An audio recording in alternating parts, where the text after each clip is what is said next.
We are on chapter 7, How the Adventure Ended, which takes place in the middle of the book and is not how the adventure ended. So I'm very curious what this is about. I'm guessing this is about, it's referring to Eustace's adventure on this island. It's like, now it's over and he's a dragon and we're going off to new adventures, but he's still a dragon. That's my guess. Look at what, said Edmund. Look at the device on the gold, said Caspian. A little hammer with a diamond above it. Like a star, said Drinian. Why, I've seen that before. Seen it, said Caspian. Why, of course you have.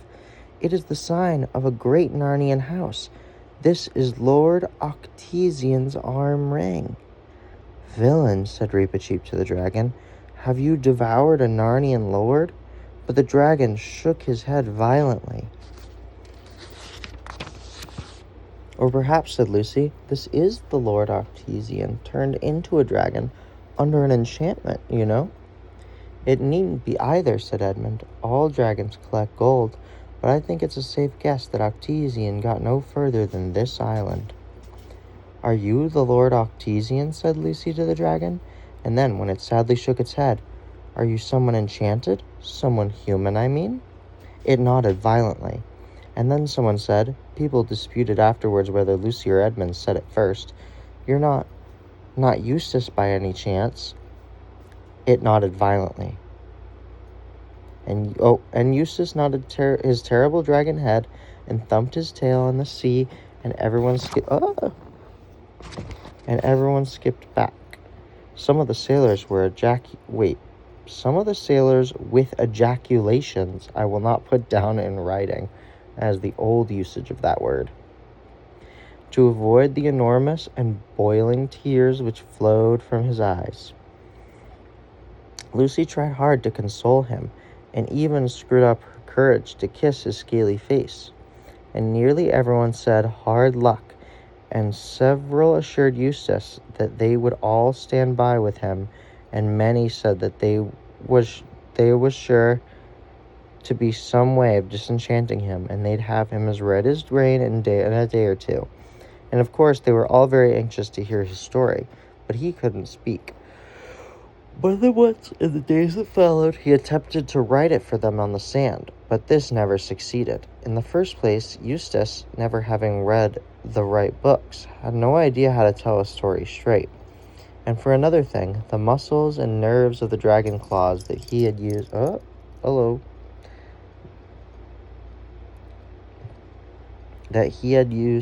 had never learned to write and were not built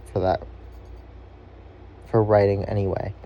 As a result, he never got nearly to the end before the tide came in and washed away all the writing except the bits he had already trodden on or accidentally swished out with his tail. And all that anyone had seen would be something like this. The dots are for the bits he smudged out.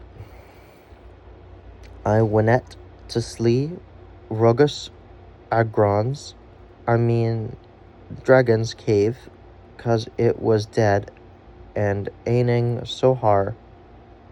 Woke up and could get off my arm, oh bother. It was, however, clear to everyone that Eustace's character had been rather improved by becoming a dragon. He was anxious to help. He flew over the whole island and found that it was all mountains and inhabited only by wild goats and droves of wild swine. Of these he brought back many carcasses as provisions for the ship. He was a very humane killer, too,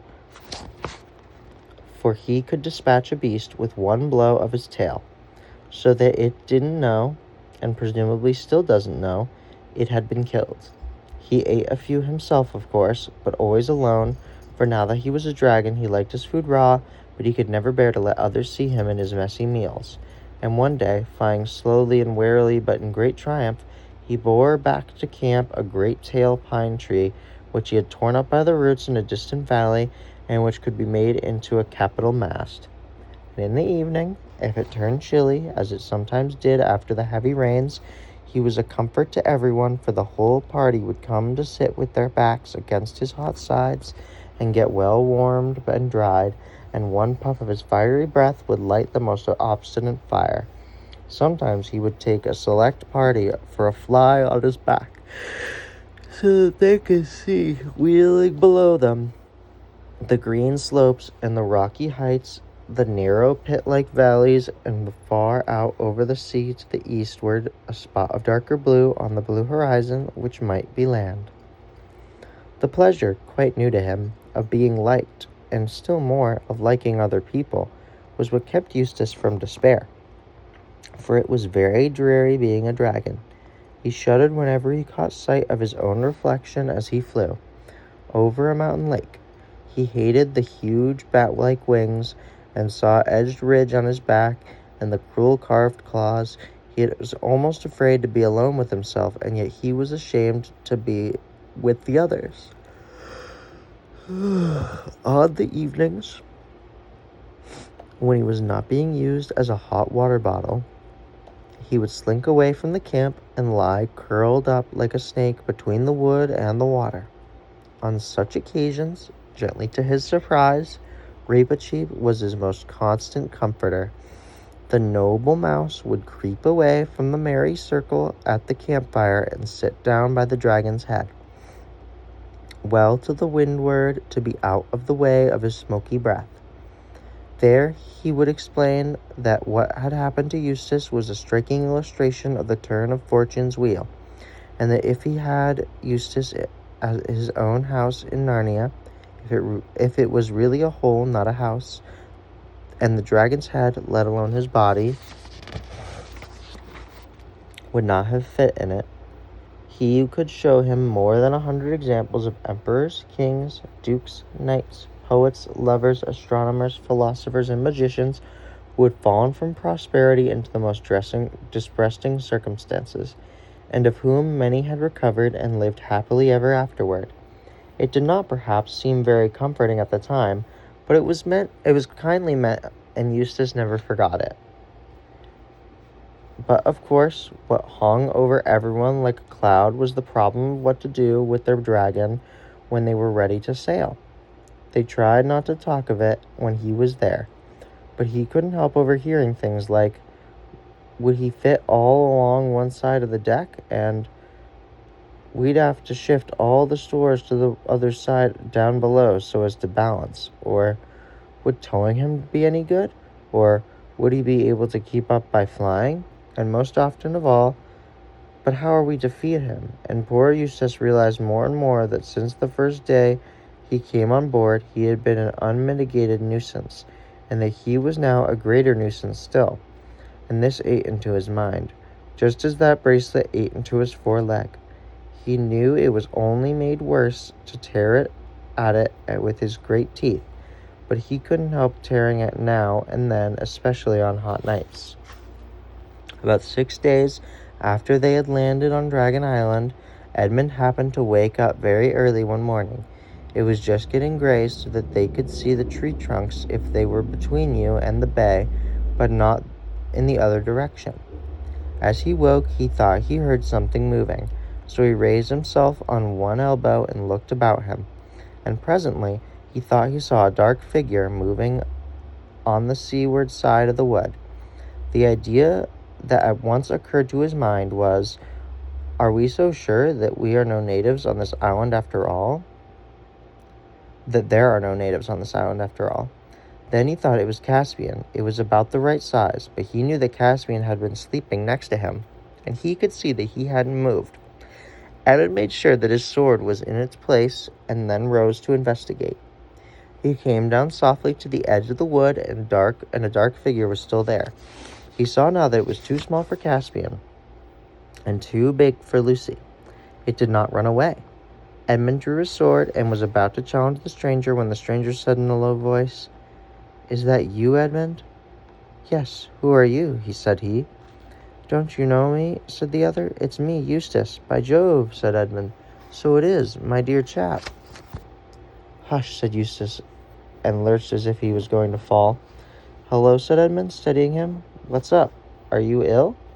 Eustace was so silent for so long that Edmund thought he was fainting. But at last he said, It's been ghastly. You don't know, but it's all right. Now, could we go and talk somewhere?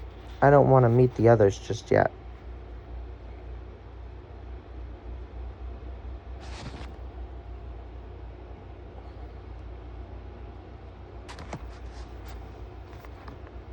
Where was I?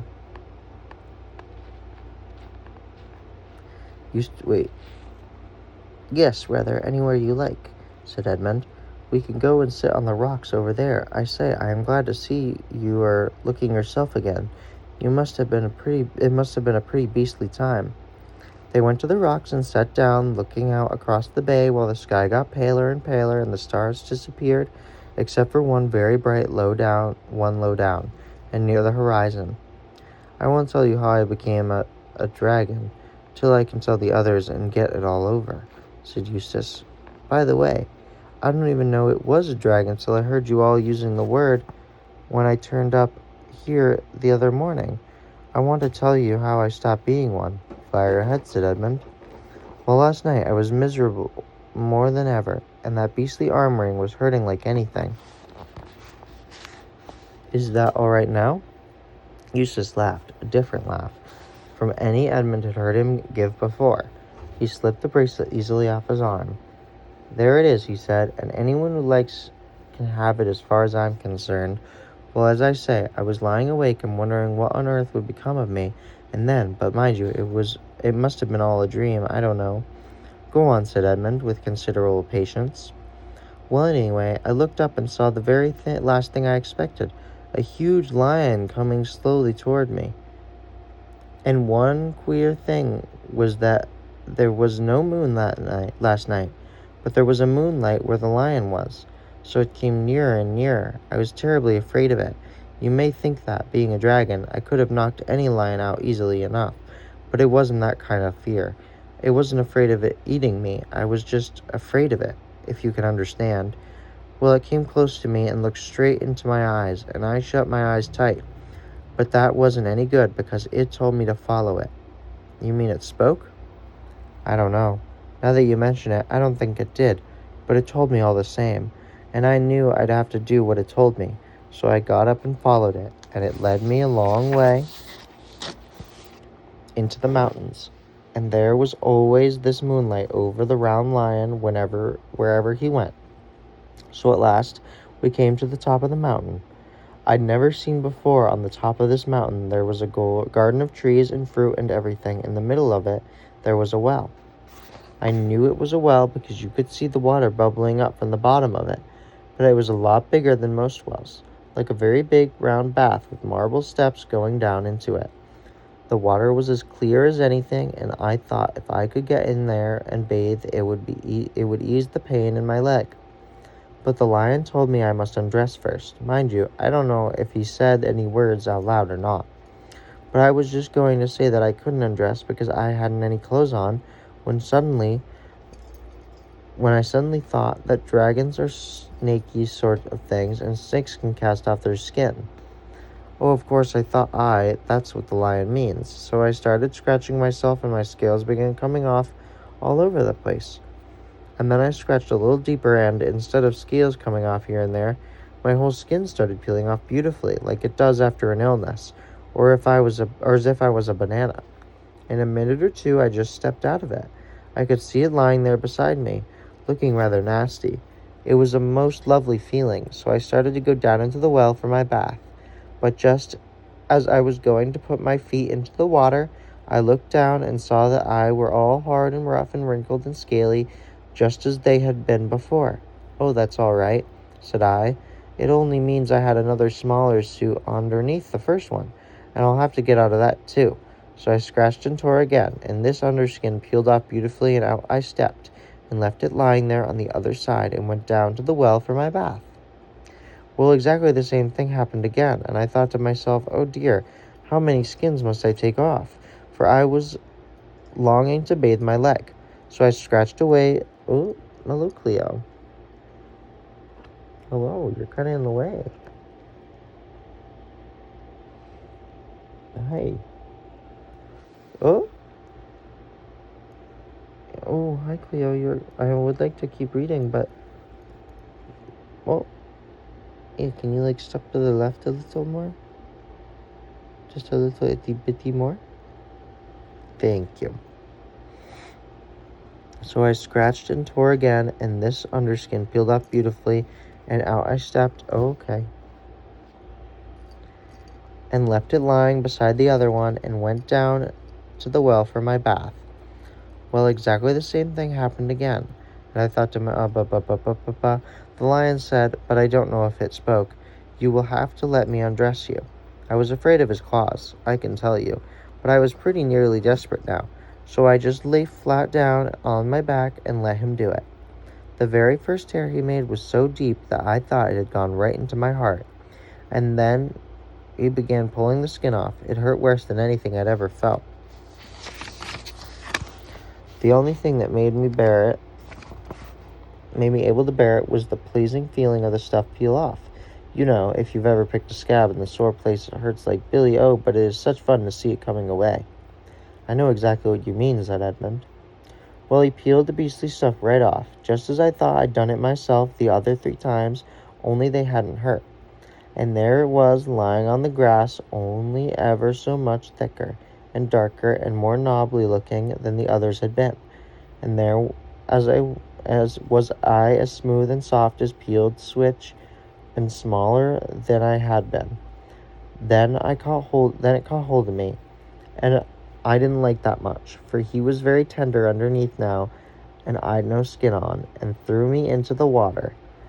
I'd smarted like anything, but perfectly delicious, and as soon as I started swimming and splashing, I found all the pain had gone from my arm. And then I saw why. I'd turned into a boy again. You'd think me simply phony if I told you now I felt about my own arms. I know there's no muscle and pretty moldy compared with Caspian's, but I was so glad to see them. After a bit the lion took me out and dressed me. Dressed you? With his paws? Well, I don't exactly remember that bit, but he did something or other in new clothes, the same I've got on now, as a matter of fact. And then suddenly I was back here, which is what makes me think it must have been a dream. No, it wasn't a dream, said Edmund. Why not? Well, there are the clothes, for one thing, and you have been, well, undragoned for another. What do you think it was, then? Said Eustace. I think you've seen Aslan, said Edmund. Aslan, said Eustace. I've heard that name mentioned several times since we joined the Dawn Treader, and I felt, I don't know what, I hated it, but I was hating everything then. And by the way, I'd like to apologize. I'm afraid I've been pretty beastly. That's all right, said Edmund. Between ourselves, you haven't been as bad as I was on my first trip to Narnia. You were only an ass, but I was a traitor. Well, don't tell me about it then, said Eustace. But who is Aslan? Do you know him? Well, he knows me, said Edmund. He is the great lion, the son of the emperor beyond the sea, who saved Narnia. We've all seen him. Lucy sees him most often, and it may be Aslan's country we are sailing to. Neither said anything for a while. The last bright star had vanished, and though they could not see the sunrise because of the mountains on their right, they knew it was because the sky above them and the bay before them turned the color of roses. Then some birds and parrot kinds screamed in the wood behind them. They heard movements among the trees, and finally a blast on Caspian's horn. The camp was astir. Great was the rejoicing when Edmund had restored Eustace walked into the breakfast circle around the campfire. And now, of course, everyone heard the earlier part of the story. People wondered whether the dragon had killed the Lord Octesian several years ago, or whether Octesian himself had been the old dragon. The jewels with which Eustace had crammed his pocket in the cave had disappeared along with the clothes he had then been wearing. But no one, least of all Eustace himself, felt any desire to go back to that valley for more treasure. In a few days now, the Dawn Treader, remastered, repainted, and well stored, it was ready to be sailed. Before they embarked, Caspian caused to be cut on a smooth cliff facing the bay the words, Dragon Island, discovered by Caspian X, King of Narnia, etc. In the 4th year of his reign, here, as we suppose, the Lord Octesian had his death. It would be a nice and fairly nearly true to say that, From that time forth, Eustace was a different boy. To be strictly accurate, he began to be a different boy. He had relapses. There were still many days when he could be tiresome, but most of those I shall not notice. The cure had begun. The Lord Actesian's arm ring had a curious fate. Eustace did not want it, and offered it to Caspian, and Caspian offered it to Lucy. She did not care about having it. Very well, then, catch as catch can, said Caspian, and flung it up the air. This was when they were all standing looking at the inscription. Up went the ring, flashing in the sunlight, and caught and hung as neatly as a well-thrown quoit on a little projection on the rock. No one could climb up to get it from below, and no one could climb down to get it from above. And there, for all I know, it is hanging still, and may hang till the world ends. And that is chapter 7. The book ends Eustace's dragon adventures much earlier than the movie. The movie keeps him a dragon for a long time. The book is like, okay, he's done now. He's suffered enough. Alright.